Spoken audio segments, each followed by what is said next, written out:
कि कहीं ना कहीं भाई बहन के बीच में अनबन है।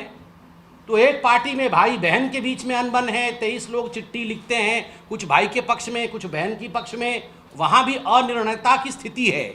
और यहाँ भी दो भाइयों के बीच में अनिर्णयता की स्थिति है। तो ये आज बिहार की जो 12 करोड़ जनता है वो निर्णय लेगी कि एक तरफ सकारात्मकता खड़ी है, एक तरफ निर्णय लेने की क्षमता खड़ी है, और दूसरी तरफ कहीं ना कहीं परिवार में ही बंटवारे की परिस्थिति चल रही है। किसको चुनना है, ये बिहार की 12 करोड़ जनता बिल्कुल निर्णय लेगी। बंधुगण, चाहे कमल हो, चाहे तीर और कमान, आप देखिएगा किस प्रकार से रिकॉर्ड तोड़ मतों के साथ इस बार चुनाव के नतीजे आने वाले हैं। जहाँ तक लालटेन का सवाल है, मैं तो बिल्कुल सत्य कह रहा हूँ, लालटेन में ना तो अब तेज है और ना ही प्रताप है। ये तेज और प्रताप केवल नाम में है, लालटेन में नहीं है। लालटेन में ना तो तेज है ना प्रताप है, ये केवल नाम में है।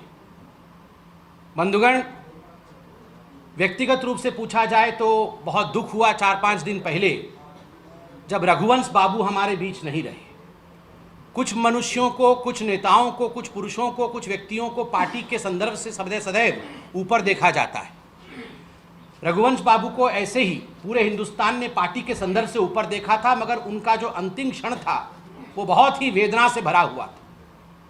उनकी जो चिट्ठी थी बहुत वेदना से भरी हुई चिट्ठी थी, और उनके चिट्ठी के पश्चात जिस प्रकार का कमेंट तेज प्रताप जी ने किया था कि समुंदर में से अगर एक लोटा पानी निकाल दिया जाए तो उससे कुछ नहीं फर्क पड़ता है। और आज मैं आपके इस प्रेस कॉन्फ्रेंस में कहता हूं, दुख के साथ कहता हूं, जहां भी रघुवंश बाबू होंगे वो सुन रहे होंगे कि ये जो एक लोटा पानी आपने समुंदर से निकाला है, इसी एक लोटे पानी से ही आरजेडी का राजनीतिक तर्पण होगा।